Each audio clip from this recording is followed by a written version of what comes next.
Hello, CEO teachers. Welcome back to the CEO Teacher Podcast. I'm so happy to have you, whether you're watching on YouTube or listening in your car. Thank you so much for being a part of this amazing community that is continuously being built by you, one teacher at a time. I'm Casey Morris, and I don't know why I just introduced myself because you've known me for a while, but today we're going to be talking about something that has haunted me.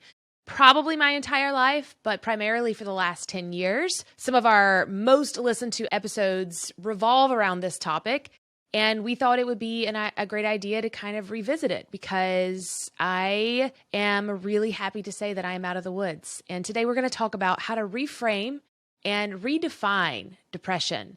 You may not know if you're depressed, you may not know if you need help, but today I want to talk about what life used to look like and what life looks like now and how I can help you go from teacher in the classroom that's just going through the motions. I used to say that my life felt like it was on a black and white carousel. I was watching this TV of myself, and every day it was the same thing. The carousel was just going slower and slower, and we were doing the same thing, rinse and repeat. And now I live my life in vibrant color. And I believe that the grass is greener, the sky is bluer, my relationships are richer. And if I can give that gift to just one of you listening today, then I know that my job has been done. Thanks so much for being here today and every day. And I'll see you in today's show. Now, I don't want you to think that I don't have bad days before we get started on what depression looks like and how you can overcome it. Depression is a sickness. It is a mental illness that lives with you that you can't fight alone. I don't believe that I can fight depression alone. Actually, depression, it almost claimed my life. And I'd be lying if I told you that it almost claimed my life just once. It almost claimed my life a lot. And even in the last year, I can say that. I have told people that I love, don't leave me alone, because that's how scared I have been in the darkest moments. They call it the drain. When you're in the drain, when you're at the bottom of the sink and the water's running out and the drain is sucking it in as fast as it can, and you don't know how you're going to get out. And you may not be in the drain, you may just be in the sink today. But I want to help you reframe and redefine that depression because you matter. You belong here. If you're listening today, there's a reason why you found today's podcast. And even if you think you have a seemingly perfect life, you can't help that you are sick. And I do believe that there are things that we cannot fix ourselves. I saw a doctor that is a profound doctor that posts on Instagram, but I think a lot of times he posts to get people riled up. He's very polarizing. And that's kind of the name of the game when it comes to social media and selling. But he recently said that he believes that eating well, exercising, and getting enough sleep will help you out of depression. And I just wanted to say that I wrote it down that night because I decided that I would speak up. I normally am very quiet on social media, but I said, you know what? I believe this is really a hurtful narrative because I don't believe that just eating well, sleeping enough, and getting enough exercise can help some people out of depression, myself included, because I do those things. I meditate, I educate, and yet I still have really dark moments, friends. But don't forget that a bad day doesn't result in a bad life. Dr. Joe Dispenza says that your personality is your personal reality. That's really deep. I think about that quote a lot. And so when I'm carrying around that bad day or believing that PMDD, if you're a lady and you haven't listened to our podcast we recently did on your cycle, I encourage you to go back a few weeks. One of my favorite episodes, one of our most listened to episodes already, and one that people have reached out about and said, this has changed everything for me, but I have let that define my days. And so when I think about my personality and how it has become my personal reality, this week I am living in the PMDD world. And I said, you know what? I'm not going to be that girl this week. Every time I start feeling bad for myself or make an excuse about my attitude or the way that I feel, not who I am, not anymore. I'm going to reframe and redefine that. And that is exactly what today's show is about. Jim Rohn once said, Feed your mind just as you do your body. Feed it with good ideas wherever they can be found. Always be on the lookout for a good idea, a business idea, a product idea, a service idea, an idea for personal improvement. Every new idea will help to refine your philosophy. Your philosophy will guide your life, and your life will unfold with distinction and pleasure. And then one more by Dr. Joe Dispenza. He says, can you accept the notion that once you change your internal state, you don't need external world to provide you with a reason to feel joy, gratitude, appreciation, or any other elevated emotion? I was listening to Brandon Lake sing a song on YouTube. I like his music. He's a Christian artist. I am a lover of all things music. I listen to the most inappropriate rap songs, and I listen to gospel music and country music and jam band music. I love all music. So if you have any good songs, hit me up on Instagram. I'd love to hear them. I was listening to Brandon Lake sing with Natalie Grant, and they were singing Gratitude, Worthy of It All, You're Worthy of My Praise. You should check it out. It's like super energy healing, motivating. I love it so much.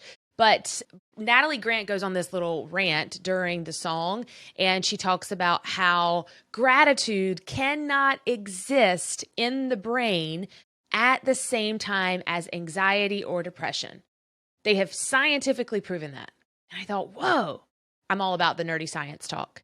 So if you can reframe and redefine your mind with a sense of gratitude and appreciation, you can beat this. And that is a feel-good feeling.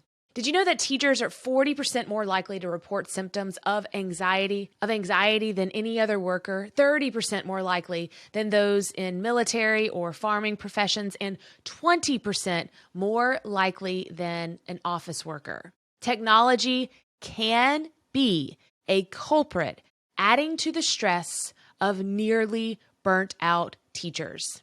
The indistinct boundaries between work and home are even more pronounced with the rise of technology, leading to the always-on mentality that admin and parents have come to expect.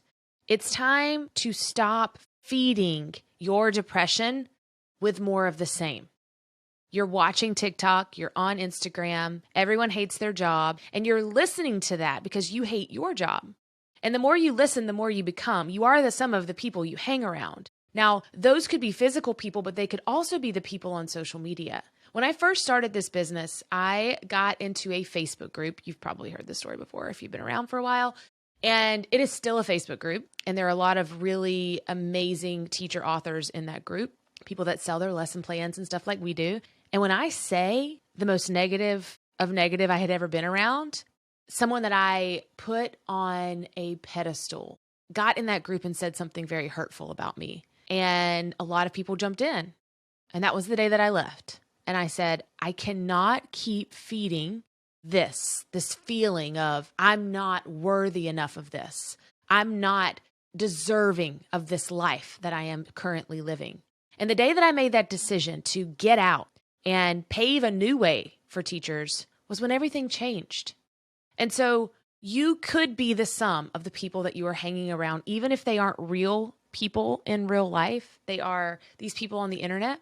So TikTok is really scary in this sense that what you see and watch, that is the more that you get. So let me explain this. We've done our research here. And if you watch 4 to 5 videos on TikTok for about 10 to 15 seconds that are related on the same topic, your entire FYP, which is your For You page, which is what they are showing you, will become that. And it will become that very quickly. I sometimes am like, why am I on this side of TikTok? Because I was interested for a very brief millisecond, but then I became educated and I no longer was interested. So I'm going to give you a good scenario on this. I am going to a Taylor Swift concert. That was my last thing on the bucket list from 2018 on my vision board. It was to buy my mom and I. It was front row tickets to the Taylor Swift concert, but we got floor tickets, so we're just going to be okay with that. And it is on April the 29th. If you're a T Swift fan, then you understand the significance to that. And I cannot. Okay, but I bought these tickets and everything that I saw on TikTok for weeks was Taylor Swift.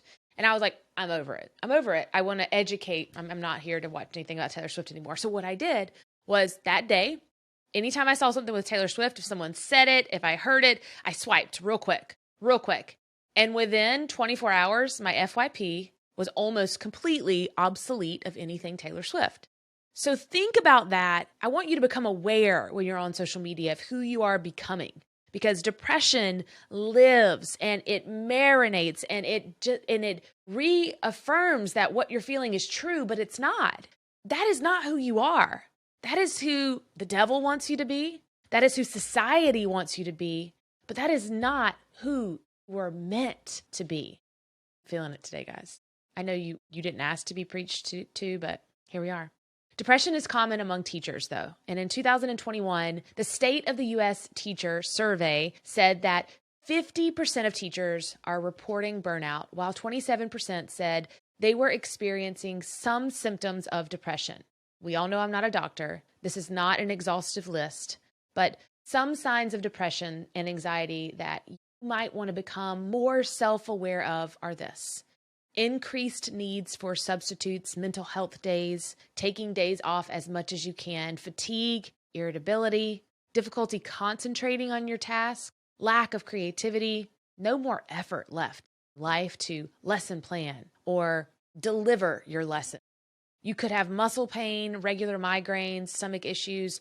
I had heart palpitations. I had to wear a heart monitor for weeks when I was in the classroom. Didn't realize that that's what it was at the time. I am a lay in my bed all day depression kind of girl. If I'm depressed, I'm in my bed. If I'm depressed, the curtains are drawn. She's not getting up. And that is my worst self. But in that moment, I love it. It's like misery loves company. And in that moment, I marinate on it and I think I deserve it. And I forget who I was meant to be. And I always get emotional when I talk about depression, just because I believed that my children would be happier if I wasn't here. My mind made me believe that. My parents would have a better life if I wasn't here. That the world would just go on and be better without me. And that is dark stuff. It's a lie. It's not true.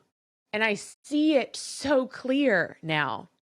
I do believe that alcohol hindered that. I didn't get to see the vision as good as I could have. But after you have babies and after your hormones are all out of whack, you're not eating well, you're not exercising, you can't see that.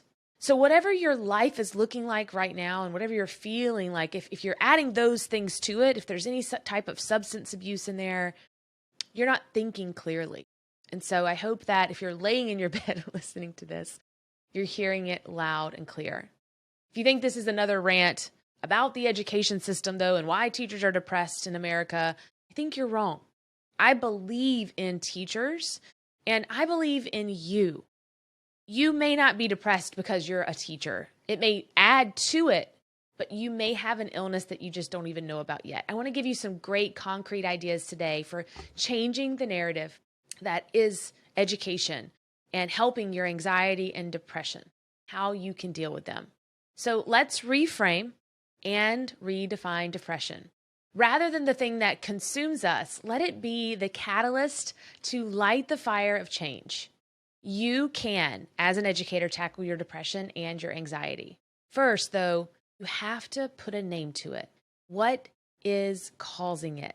Stare it in the face. And I get chills thinking about this because I do believe that this strategy is the main reason that I've been able to get out of this. I stopped lying to myself. I quit saying, it's okay, I deserve to lay in the bed today. I labeled the blocks that I had. I labeled what was wrong with me, what I was mad about, what issues that I had. I chased my childhood trauma down. I visited the places that haunted me. I said to myself, I'm not okay. And in those moments of weakness, I found life again. I had a deep conversation with someone at the gym, and I'll keep this conversation private because it's no one's business but ours. And I don't even know how we got down this path, but I told her, I said, you have to go back there. And she said, oh, no, I'm not going back there. She had a place in time that defined her current life situation. And I said, you have to go back. And she said, I can't. I said, I'm telling you, you have to admit that this is where the block is. You just told me. And you got to go. She said, oh, well, it's a long ways away. I said, get in the car and go. Go sit in that hurt for a few minutes. Go sit in that depression. So if you have childhood trauma, if you lost a loved one, if you hate your job, go to that place and sit in that hurt.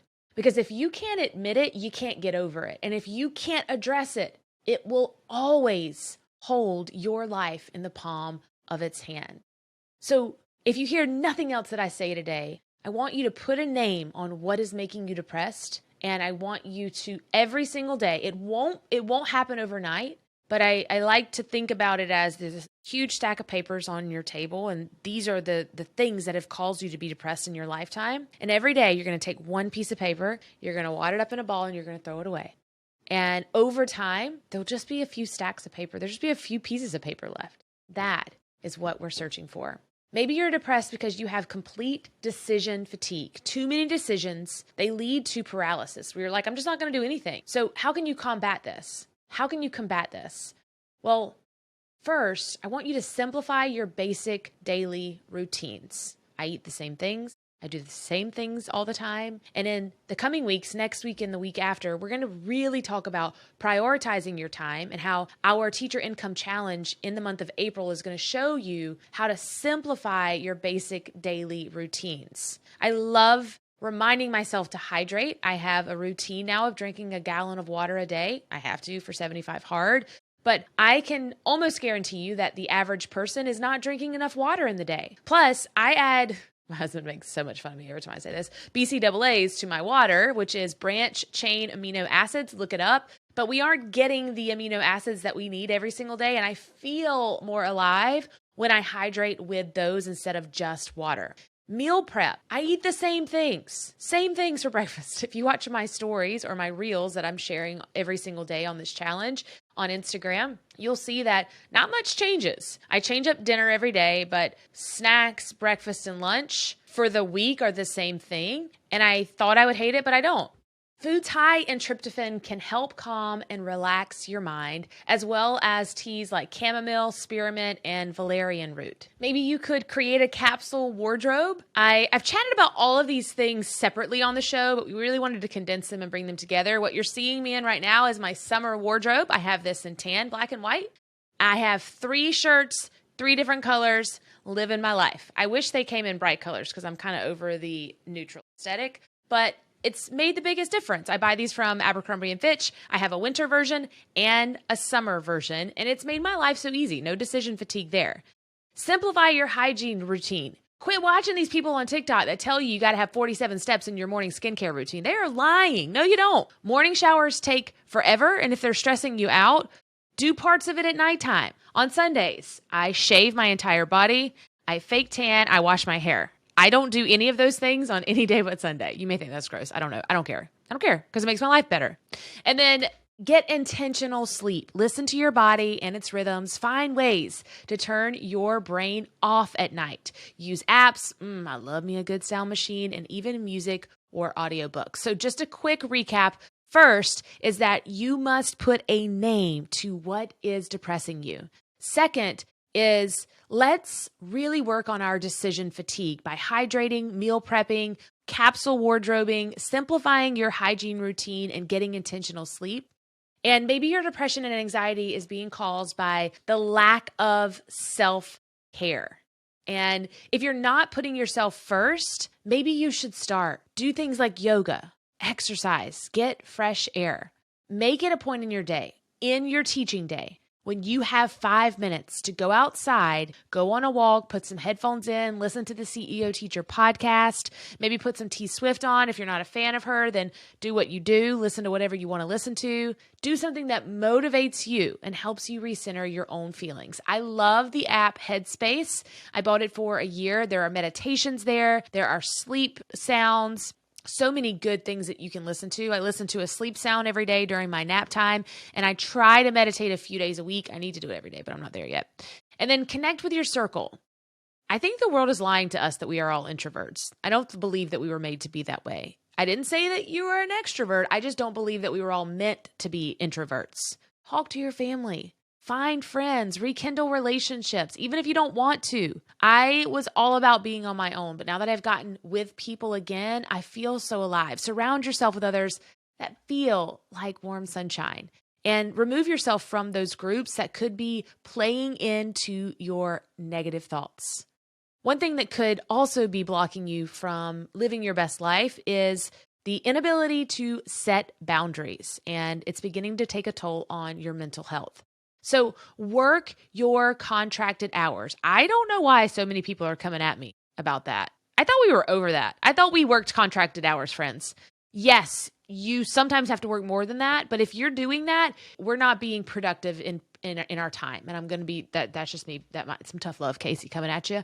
But if you're not using your lesson plan appropriately, you're not grading papers, you're not planning for the next day, you're talking to teachers in the hallway, you're going to meetings and staying late. Like, I will go to the meeting and I will leave and plan my day. Nothing matters after my contracted hours. When it comes to my work, my life begins. Because you have the fundamental right to disconnect from your job. All aboard the CEO Teacher Train that is believing that is the truth as well. Let me say that again. You have a fundamental right to disconnect from your job. So how do you do that? Remove your school email. Remove the text features. The Remind app. Ooh. I have 2 kids in middle school. I get bombarded by newsletters. We are in an information overload. I'm on a need-to-know basis. I got that many kids. I just need to know what I need to know. And that may sound heartless, but it has allowed me to live a life that is more vibrant. Create a daily to-do list, but only put 3 things on it. It's not about how many things you check off your list. It's about how much you live, how much fun you have, how much you read, write, dance. Do those kinds of things instead. Have a serious heart-to-heart with yourself about who you want to be and who you want to become. And start looking at how to dump all of those extra demands. Now, second jobs are necessary for many teachers, especially when they are trying to reduce stress and anxiety that is related to money.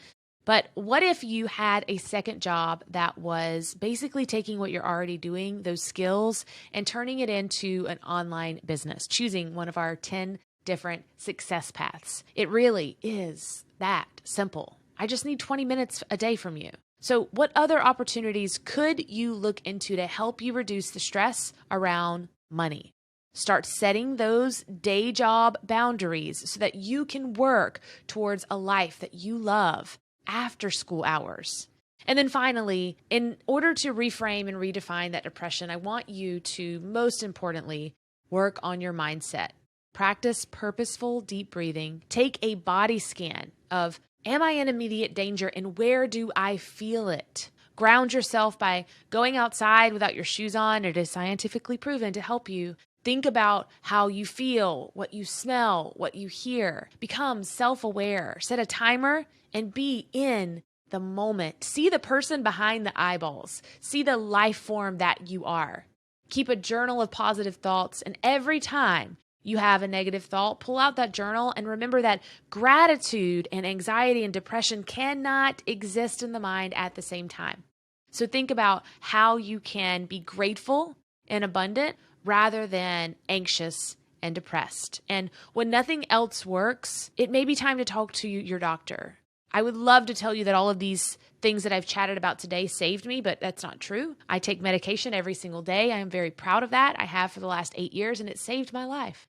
And I will never, ever say that it did not do what I needed it to do. Will I come off of it? I'm not sure. But right now I'm not. And I'm loving every single day. There is no shame in needing more help. And just a quick reminder that I need you here, that you matter. There is a reason why you listen to today's show. And I hope that you have a beautiful day. And this is just the beginning of the rest of your life. Thanks so much for listening, friends, to the CEO Teacher Podcast. As always, remember the best is yet to come, and I'll see you next week. Bye.